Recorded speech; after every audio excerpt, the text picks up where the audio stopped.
What's up, guys? Master Joda here, back with another YouTube video for you guys. We're playing a Electro Giant deck today, guys. I don't know what your opinion is on this card, but it's pretty crazy. I think it's kind of busted. It's a really easy, really powerful card. You just build up huge pushes with something like Tornado and a lot of splash units behind it and suck all of them into your Electro Giant, and it just destroys pretty much. Electro Giant is one of the craziest cards ever made, in my opinion. I mean, it's a giant that kills Swarm on its own, so you can't use cards like bats or skeleton armies to effectively deal with the Electro Giant. I'm not the best with the meteor decks like this, but this is kind of a more easy one, but just because of the defensive power of it. You got the Goblin Cage, you've got the Ice Whiz, the Baby Drag, and of course the Tornado combo in there. So it's a really effective deck, probably the best Electro Giant deck in the game right now. So let's go ahead and get into some gameplay and see how I do. So getting into this first matchup, it looks like we're going to be playing a Mega Knight Ram Rider deck. This is probably the best Ram Rider deck in the game right now. We are going to have a pretty solid matchup, and if you guys don't like playing Hog or Ram Rider or just stuff that gets to your tower quickly, this will be a pretty effective deck in dealing with that, just because you have that Goblin Cage, you have the Ice Whiz, NATO, and I mean, just those three cards alone is so much defensive utility that you get. I mean, it's just really hard for your opponent to break through, and especially when you get into that double elixir time.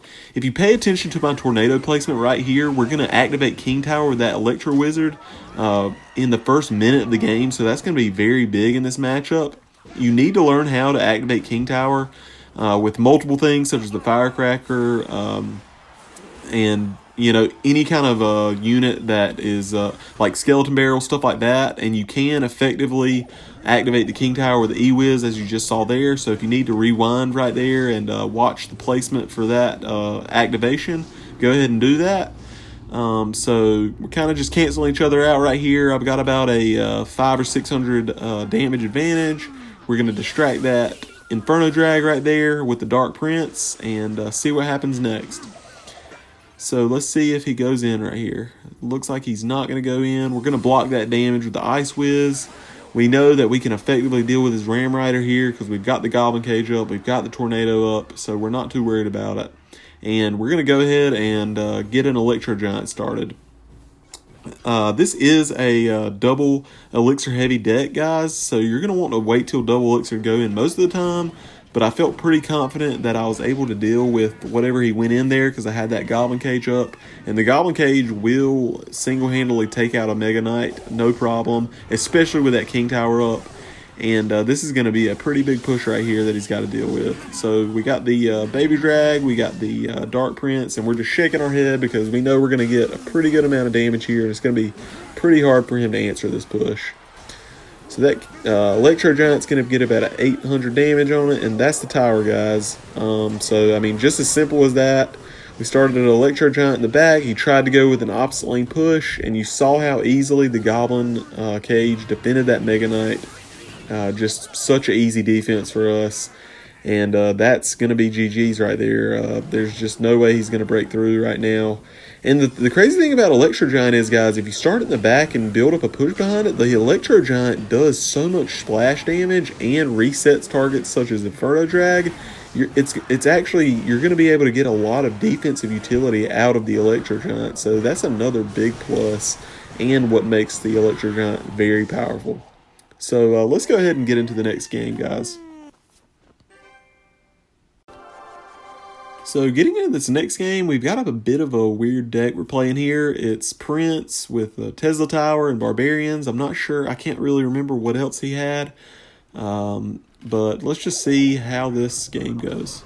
So we're just going to start off cycling a Bar Barrel, try to get a little chip damage. We bait out that Prince. We're just going to respond with the Goblin Cage for that Prince and a Baby Drag on those Barbs.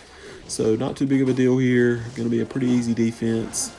We've got a little bit of an elixir lead with that Baby Drag on the map, so we're going to go ahead and go in with a Dark Prince and try and see if we can get a little chip on the tower, but I think he's going to defend pretty solid with that. We might get a couple of Baby Drag hits, so that's pretty nice there. and we got about a 3 or 4 elixir lead on him, so that's nice. I realized that, and I just go ahead and go in with the E-Giant. I should have placed it a little earlier. I gave him a elixir right there, but that Hog Rider, this is the thing about this deck, guys. Just like I was saying in the last video, we go in with the Electro Giant. He's like, oh, this guy just blew 8 elixir, and so now I'm going to go with my win condition and get a ton of damage. But nope, you got that Tornado to deal perfectly with that Hog Rider, and he's not going to get any damage with that Hog Rider, so that's just a great defense. Actually, I think he did get 1 hit, so let me correct myself.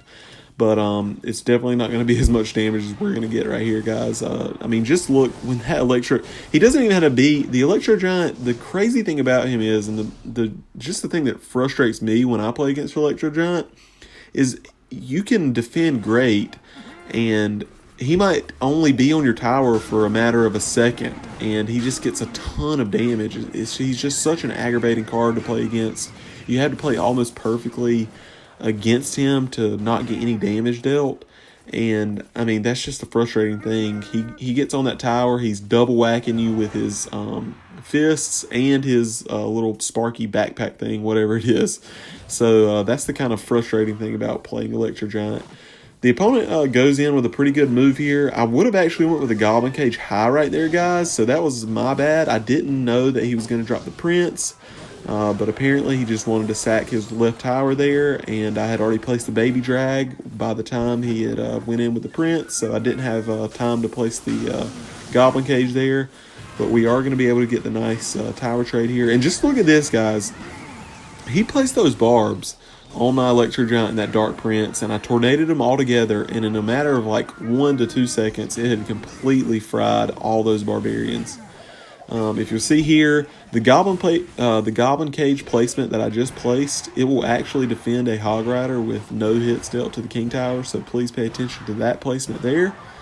We see he has a Prince coming, so we're just going to reset in the back with an Electro Giant and see where it goes from here. We are going to protect our Electro Giant right here, just save a little health on him with that Bar Barrel. Didn't want him to take that charge from the Prince. We're just going to ignore that Prince, guys. We know it's not that big of a deal unless he goes in with something in front of it, which he didn't. And right here, guys, he's in big trouble. We're going to be able to stack up a double Electro Giant, and he's just in for a world of hurt right here. We got the Dark Prince coming to his tower. That's going to just do tons of damage, and that's going to be GG's right there, guys. Actually, let me correct myself. That's not going to be GG's yet. We still have 87 damage left on that tower, but he's just not going to be able to break through. We know that at this point. We just go in with the Goblin Cage there to stop all that. We're just going to NATO all this back. He's trying his best, doing a pretty good job at that, but it's just not going to be enough for him. And yeah, we're just going to be able to lightning him out for the win. So let's go ahead and get on into the next game, guys. So getting into this last matchup, we've got another kind of bit of an odd deck. I'm not that high on ladder right now, especially playing this deck. It took me a little bit of playing this deck to get a couple of good games for you guys, just because I never really play like huge beatdown decks like this. They're just not my favorite, but I understand that a large part of the Clash community plays, you know, the Golem decks, the Electro Giant decks, the really heavy decks. And this one, I guess, is more my playstyle just because of how defensive it is. So I really appreciate that about this deck.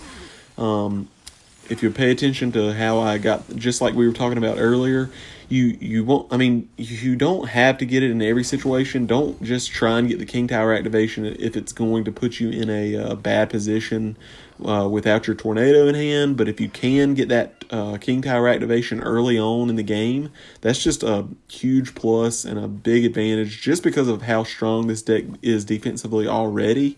And having that King Tower activated, it's going to allow you to ignore more of the opponent's troops when they go, you know, for the split lane pushes to try and like make you answer their push in the opposite lane. You can kind of ignore a little bit more of troops and just keep on pushing in the lane that you have the push set up in.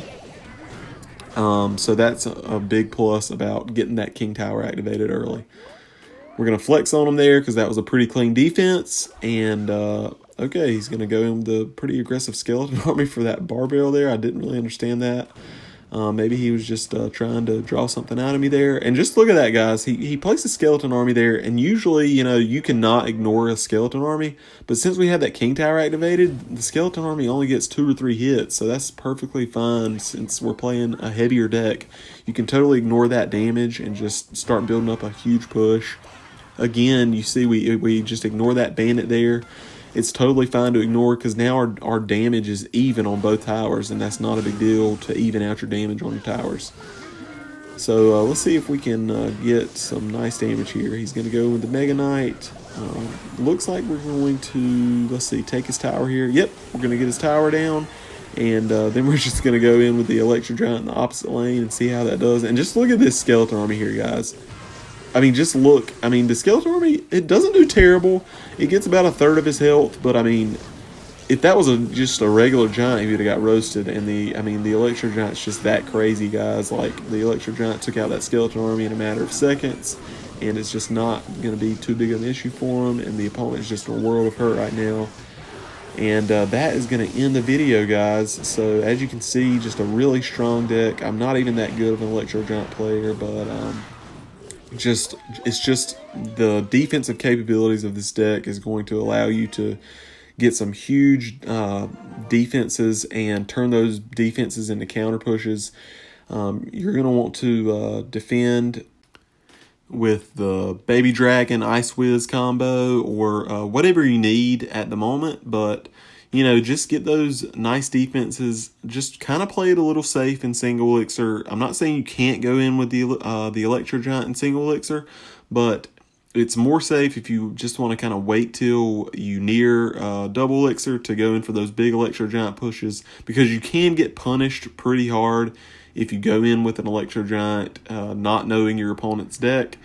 So yeah, I would not suggest just going for a Electro Giant starting play, because say if they have P.E.K.K.A. and just some really good counters, you can get just absolutely destroyed. So it's not like the card is invincible, guys, but it is really strong. In my opinion, borderline broken. I hope it does get nerfed in the updates to come. But yeah, guys, you just kind of, when it hits double elixir, whatever lane you're trying to get damage in, you're going to start that Electro Giant in the back, put the Baby Drag, Dark Prince, Ice Whiz behind it, and just get ready whenever whenever the opponent, you know, drops, you know, if they have a building, you want to get your lightning ready for it. As you saw in one of those gameplays when they had Tesla, I got that lightning ready in double elixir to lightning that Tesla. If they have, you know, a lot of swarm troops, like such as barbarians that do high DPS, you're going to get that tornado ready. And also, I mean, not even just things such as barbarians, guys. You know, if they have like princess, dark goblin, if it's like a bait deck and they have a lot of long range units, you can suck all those into that tornado and they'll just get absolutely roasted. And it's extremely hard to defend for those type of baity decks when you pull them into the Electro Giant and he just instantly kills them. And guys, all you have to do is get to the tower with the Electro Giant for just 2 to 3 seconds, and you're going to get about 1,000 damage or more. He's just that crazy. Just one hit from him gets about 400 to 500 damage, because I think he does about 220 damage with his punch, and then the same amount of damage with his zap. So just a really good card, guys. Again, not my favorite, but I understand for those of you who love to play beatdown, you need to learn how to play this card, because he's one of the best, if not the best, beatdown cards in the game right now. So yeah, guys, hope you guys enjoyed the video. Just please hit the like button, subscribe, share this video with your friends if you enjoyed it. If you didn't enjoy it, please leave in the comments below what I can do better in the next video. I'm really working hard to improve these videos, guys. Yeah, so just let me know if there's anything that you think I could do to improve or make these videos more enjoyable for you guys to watch. And yeah, just let me know. So until next time, guys, take it easy.